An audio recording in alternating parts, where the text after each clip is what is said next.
Hello, everyone. Welcome back to Book Talk with Kara, and welcome to the first edition in this new season. It's hard to believe we're at 71 episodes, and I'm so delighted to introduce you to my friend, Carmen.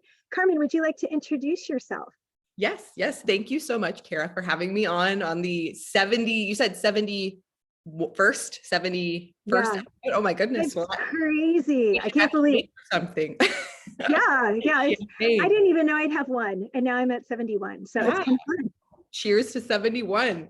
Yes. Hello, everybody. My name is Carmen Schober, and I am a relatively new, well, no, still very new, author with Bethany House. My first book, After She Falls, actually turns 1 tomorrow. It's after it's so fun. Happy birthday. Thank you. And then Pretty Little Pieces is born on December 6th. That comes out on December 6th. And I write contemporary Christian romance. If you like, I think, Francine Rivers type style stories, maybe T.I. Lowe, a little grittier, a little, sort of that style of writing. I'm different, but similar. I'm also a wife and a mom. I have 3 little tiny ones, ages 4, 2, and 1.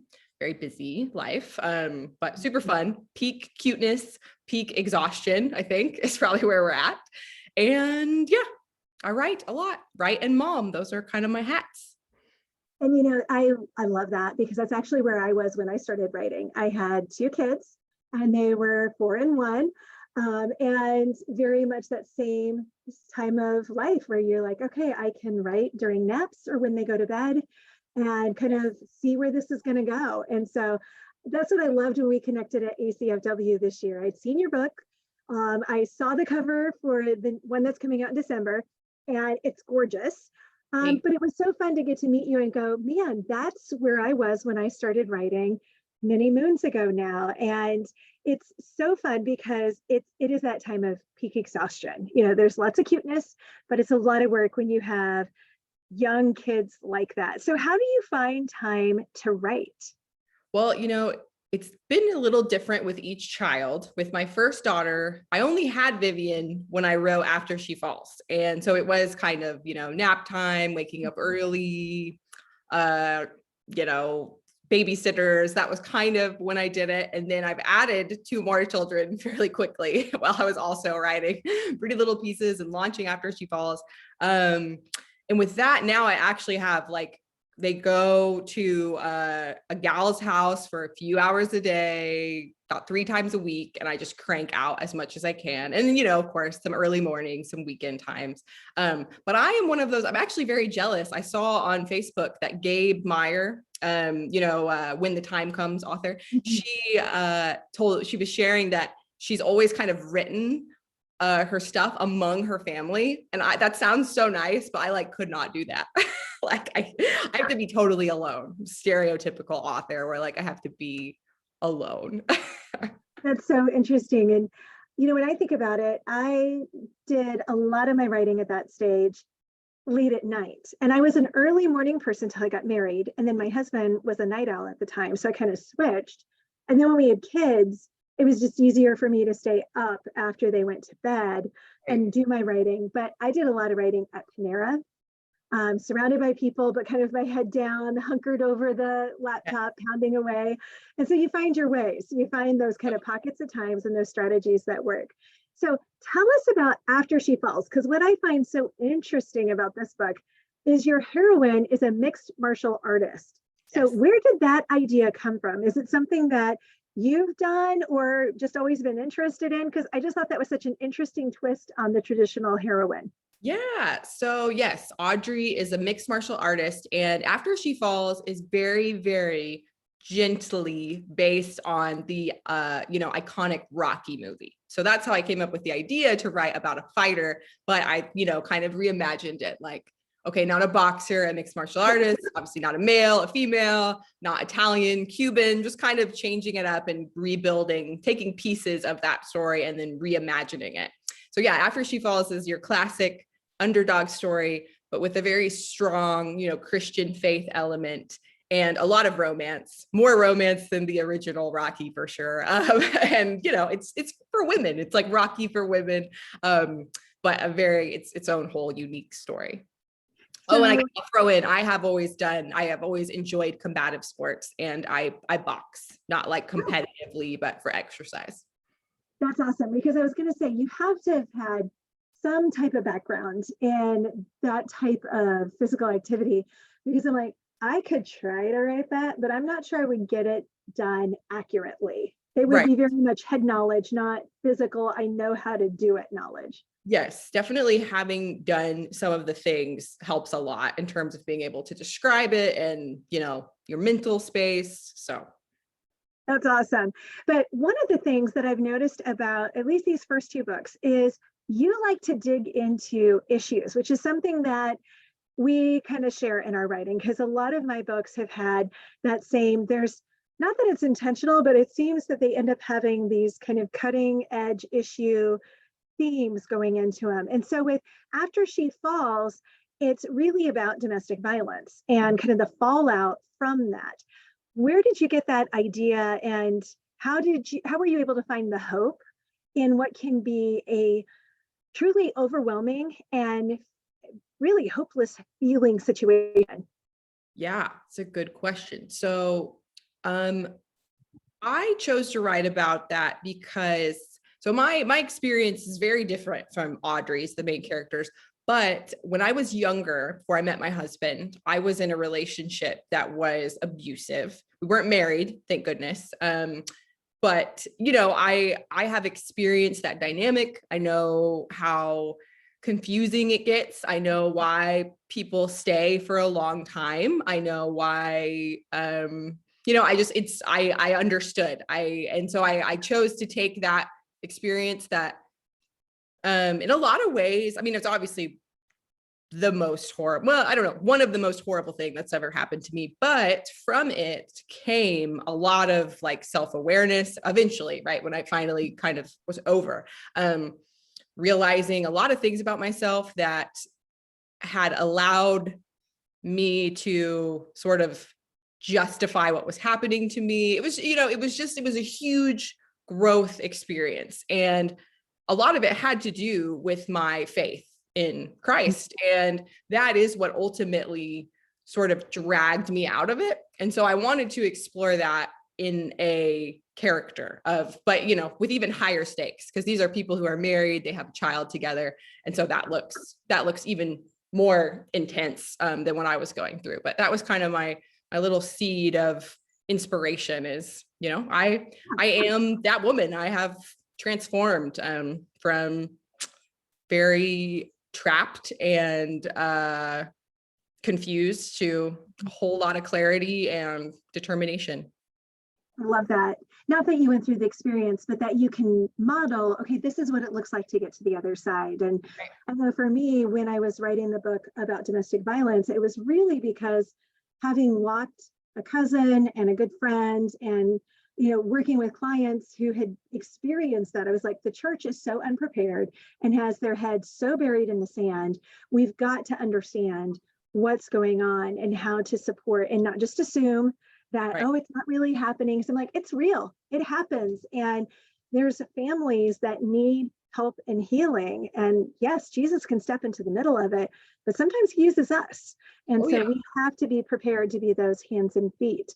Yeah. So Jesus stepping in 100% involves, us. Like he can give you, like he will heal your heart. But yeah, and After She Falls, there's a whole bunch of people who have to get involved and have to speak up. And, and I mean, that's the reality. Like you said, is Audrey wouldn't have been able to do what she did without support from her uncle and her friends. And it's that, hopefully, I think it inspires people to step up, like you said, even if it can be easy to think that it's not your place or,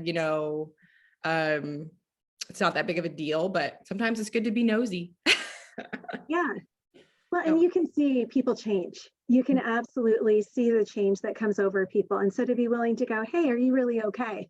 What's going on? How can I pray for you? How can I help you? Because sometimes it literally is, you have to be willing to step into the mess and walk alongside someone and lift their head up to help them see that hope is possible. And that's messy. Amen. And I think sometimes we like to live in our own little world, and Jesus is going, come on, you got to step out of that. You got to be willing. Yeah, absolutely. So I love that. So After She Falls is celebrating its 1-year birthday. And in just a few weeks, you're going to have your second book release. And the cover on this one is stunning, pretty little pieces. But this one is almost like a love story to Chip and Joanna Gaines. Yeah, in a really also, my inspirations are very gentle. So Chip and Joanna Gaines, if they ever read it, it's really not like about you. It's not what I think about you. But taking that, that world of glamorous home design and perfect aesthetics and, two people who just kind of seem like they have it all together, and exploring what happens like when that explodes. That's kind of what Pretty Little Pieces is. Well, and I love, because I'm looking at the bookshelves behind you and they're so beautifully staged. Do you aspire to be a Joanna Gaines? Oh yes. I mean, I've always loved interior design. I'm nowhere near a Joanna Gaines. Like I collect art and things, and I try, but especially with 3 little kiddos, I mean, I've accepted like this is one day, maybe I'll paint a room or something, but that day is not for years probably. But I've always loved home design shows. And, I actually, a lot of people, say those types of influencers are really fake and whatever. And, there's an element of superficiality, but I admire people who can create a whole aesthetic and maintain it and take beautiful pictures. I mean, it's an art, it's its own art form. And I think it's cool, And right now your aesthetics is probably Duplos and dolls and children's books scattered all over. My aesthetic. That's my style. My Pinterest board is just crazy. Yeah, exactly. Yeah. So, but in this book, you also, you start off with a pretty heavy issue, and it's miscarriage. And I loved that, even though as I started reading it, I was like, oh, because I've had a couple of miscarriages, and I wrote a book about it because, again, I think it's one of those silent griefs. It's a hidden grief, because most women who miscarry haven't even told people. Right. And so it's one of those, well, how do I share that I've lost a child when nobody even knew I was carrying a child? So why weave that into the story? Because it definitely is going to up the stakes for this couple. But Right. It feels almost risky, but yet in a good way, because you start like right off the bat with that. Right. So what I really wanted to kind of explore in Pretty Little Pieces is all the different pieces of being a woman.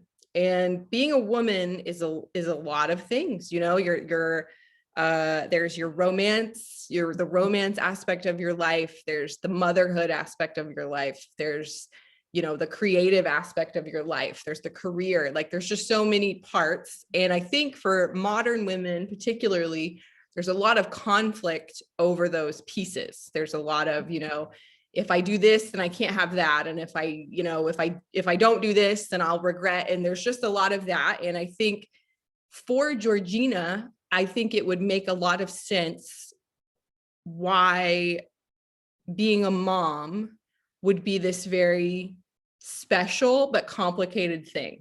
And you'll see as you read throughout the book, I think it becomes more apparent why, and why that particular tragedy sort of starts her off on this reconnection with God, because it's, like you said, it's a very high stakes thing. It's very painful. It's very real. I mean, it's the loss of your child. We don't talk about it like that. We often, kind of treat it like it's this, not a real loss, not a death. And so for her character, motherhood and believing that is something good and that she should have and that she could do is important for her to kind of work throughout the book. I love that. And I think, as someone who's had a couple of miscarriages, it's still something that's hard, because people ask, well, how many kids do you have? And I'm like, 4. And then in the back of my mind, I'm always going, and 2 in heaven. Yeah. And even the way that we identify when we do have kids and we've had kids that we haven't been able to see or hold, there's that duality almost. And well, what do I say? Because if I say 6 and they look around, they go, well, I see 4, then you have to go into this, Right. well, yes, but, and you don't want to do that with strangers. And yet when you're saying, well, I only have 4, it feels like you're ignoring the fact that, well, I also have 2 more that I'll see when I get to heaven. And so it's just this really layered and complicated area of life for a lot of women. And so I love that you're just kind of like, okay, let's look at this. But at the same time, you're wrapping it inside a story that's filled with hope, it's filled with love, and it's filled with life doesn't end. You don't have to freeze on this moment. Right. There's more that can come. Beauty still comes, even when there are ashes at the beginning. So, Yes. so another thing I thought we could talk about, because as I was poking around on your website and looking at your blog, I saw that you had this whole article on faith deconstructed, which piqued my interest because, probably 2 weeks ago on Twitter, I was seeing a whole thread that as I was going through it, I was like, oh my gosh, I don't even know how to respond to this. But it was so much on that deconstructing faith and, kind of making it your own, which I'm like, that feels a little dangerous. And so I thought it would be interesting to talk about kind of your journey through that, because the way that you define deconstructing faith, I thought was really interesting. So how did you get to a point where you were like, man, I'm not even sure what my faith is anymore, and kind of that deconstruction process? Yeah, it's a really good question. It's a big topic, like you said, in a lot of Christian circles. It's a big question, big, like you said, a dangerous thing for sure. So for me, I have been a Christian for a long time. It's not sort of, I mean, I do kind of have like a moment in time that I think I really kind of had this clarity that I couldn't have had aside from, the Spirit of God. I mean, I was very young, and then, but it's been a very up and down. I wasn't really discipled. I kind of, it was very much like a learn it yourself type of approach to Christianity for me. And then when I went to college, I had a sincere faith. I really did love Jesus. And I knew, I think the basics, but in your average American university today, Christian ideas are very, either ignored, derided. Like, it's very tough. If you're not prepared, if you don't know what you're walking into, it's going to be hard. And I wasn't prepared. And not only that, I also really wanted I wanted approval. I wanted people to like me. I wanted my professors to like me. I wanted my peers to like me. And I also wanted to be a faithful Christian. And given what I was studying and what I was doing, it was very hard. It was like, for me to affirm Christian truths is going to mean that I'm going to have some social consequences. And I just couldn't accept that. Like, I couldn't accept that, even though that's literally in the Bible. And like Jesus told me that would happen. I was like, no, I should be able to be a Christian and have all the warm fuzzies of Christianity and not be, excluded or slandered. I shouldn't have to suffer any of the things that Jesus suffered. That was literally my thought process. And it took me a long time to realize that I was just afraid, it's a normal thing to want to be liked. It's normal to want to fit in. But Christians, when we properly understand the Christian life, it's a given that you won't. And that doesn't mean that, you should be this obnoxious, mean person or anything like that.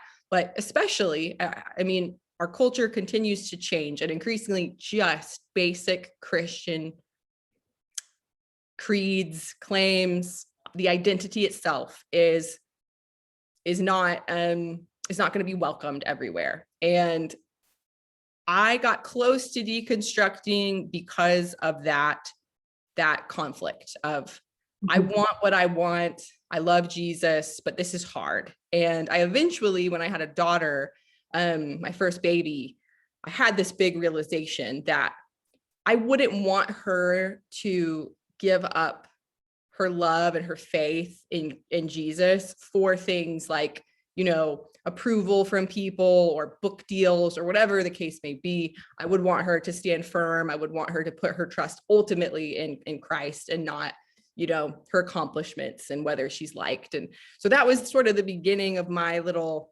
like, I'm doing this wrong and I need to pause and I need to think about why these things matter more than being faithful to Christ. If I really believe, that Jesus is who he says he is, then this conflict wouldn't have so much power over me. I mean, it would still be hard, right? But it's easier when you really do believe the gospel and you believe that Jesus is worth it.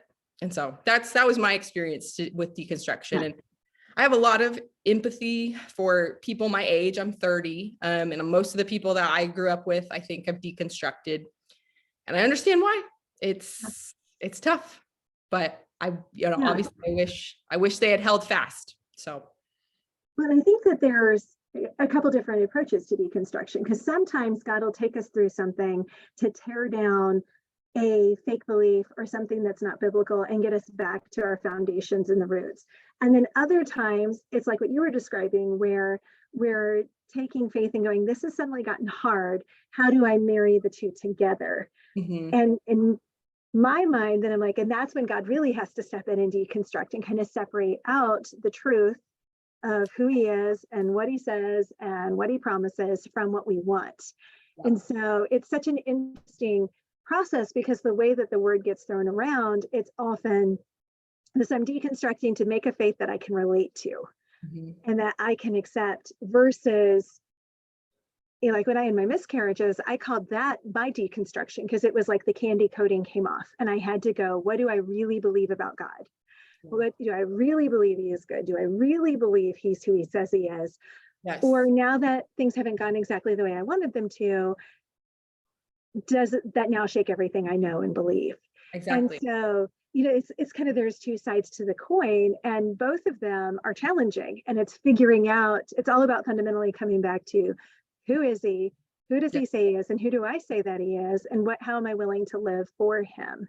Yep. And so I just thought that's, because like you said, there is kind of it's not a generational thing. Every generation struggles with this, but I think a lot of people really are thinking hard about their faith. And if you don't have a strong grounding, that can lead to an unhealthy or dangerous deconstruction versus coming back to foundations. Yes. I think probably the summary of my article is the cost, at least in like American culture, of being a Christian is getting higher.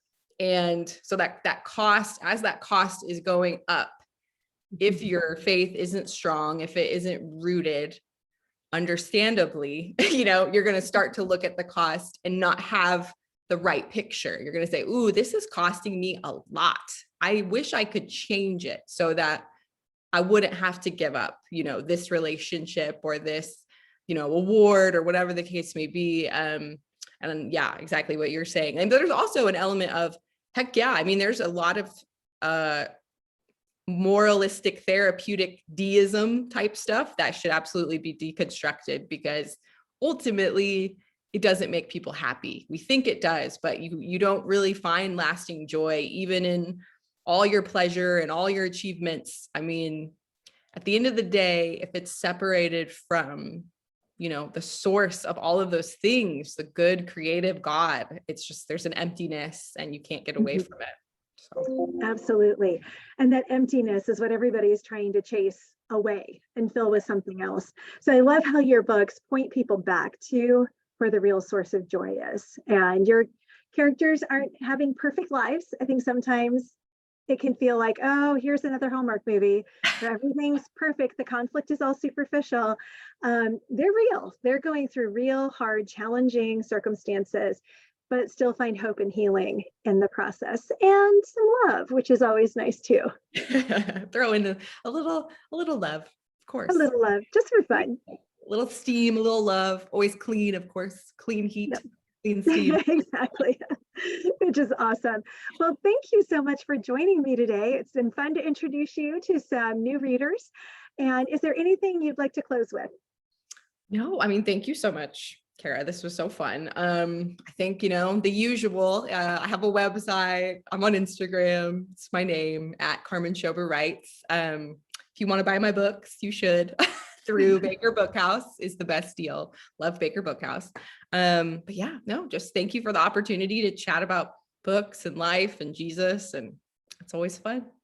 Yeah, thanks so much. And like she said, make sure you pick up her books.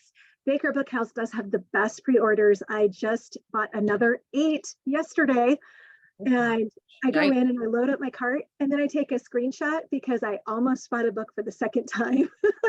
So, well, I don't know when this is going to air, but maybe if it airs at the right time. Right now, they have their big pre-Christmas sale. So a ton of books are 50% off. So yeah, it's load up, pretty people. impressive. Load and I saw up. yours was on there. Yes, After She Falls is on there, and Pretty Little Pieces is a great pre-order price. I think it's like $10. Yeah, I may be wrong, somewhere in there, plus free shipping. So I think, for brand new books, that's a pretty good price. Yep. Awesome. All right. Well, thanks so much for joining me, and it was wonderful chatting about your books. Thank you.